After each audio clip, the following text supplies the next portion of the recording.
Erik, is anybody who didn't feature last night coming back for this weekend? And Bruno and Varane okay after being doubtful for the game?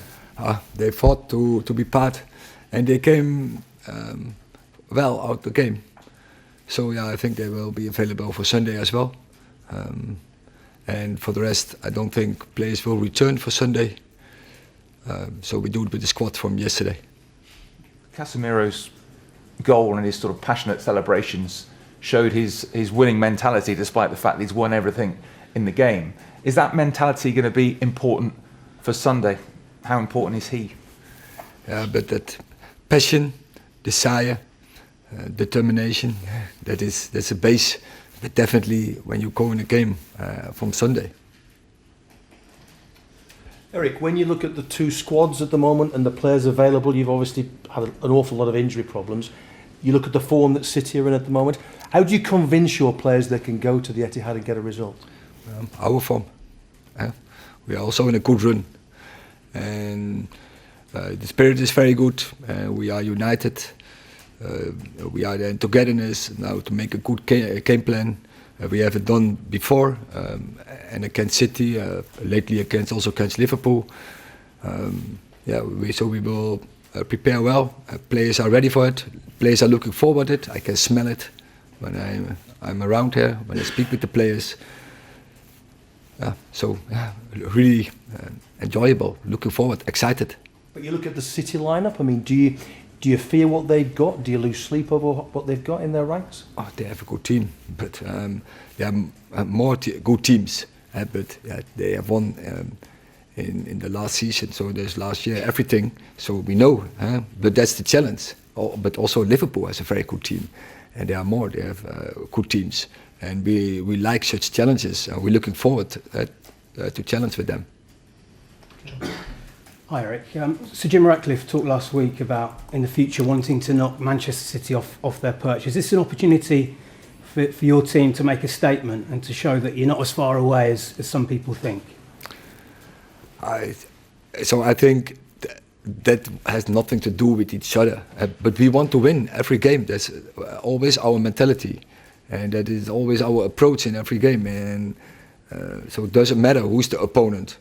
But as I say, you always want to play against the best, and so most of the times we feel, and you can also see it, that when the opposition get their best outputs against Manchester United, and maybe this game is the other way around. But we know we have to give everything and show really a team performance if you want to get the result there. And but if you do it, it's possible. That is also what the opposition shows against in this moment against Manchester City. What have you learned from your previous matches against Manchester City about the fundamentals of approaching a game against this team who are in great form? We did it in several ways, and many ways to be successful.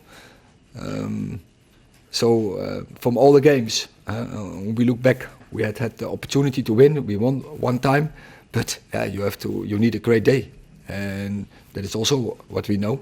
So the players have to give the best performances. Dave. You were very passionate last night in your defence of Bruno Fernandes, claiming that he'd been targeted by opponents. Do you feel that he gets enough protection from officials currently, or do you think he needs more protection in terms of the treatment he receives? He's a very passionate football player, and he's a very creative football player. He's creating the most chances in the Premier League, and you see opponents are targeting him, and especially after Saturday, and when he had the knock, and they see it, and then I feel the refereeing should protect him, and they had the chance already in the start of the game because it was so obvious that they were looking for it. But do you think he's developed unwittingly maybe a reputation, unfair or not, for going down too easily, and sometimes referees can be influenced by that and not give fouls when he has been fouled, for example? That is your impression. No, I'm asking you what you think. No, it's your impression. And I thought it was definitely on Saturday, it was a foul.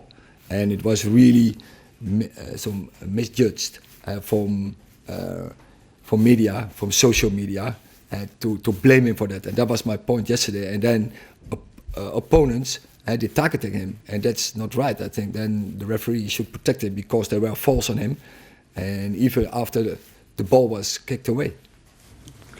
Did it not, in that regard, Erik, did it not help that Fulham sent out that video on their own TikTok site saying, it was obviously a derogatory comment about Fernandes on there? Please speak a little bit louder, I don't hear you. Sorry, Fulham sent a clip of that video from the game, from the Fulham game, that incident where he got injured, and obviously appeared to be mocking him over potentially diving. They felt he'd dived. Has that helped to fuel the situation? Has it drawn more attention to it? So I didn't know this, but if they did it, I would say it's not right.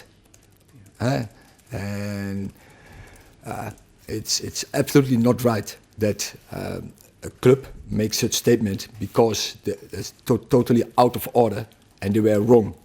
So they should apologize for this. Yeah. Just in terms of his kind of determination and professionalism, how does he rank in terms of the players that you've worked with during your time in football? Oh, highly, very highly. He's first of all, his football skills.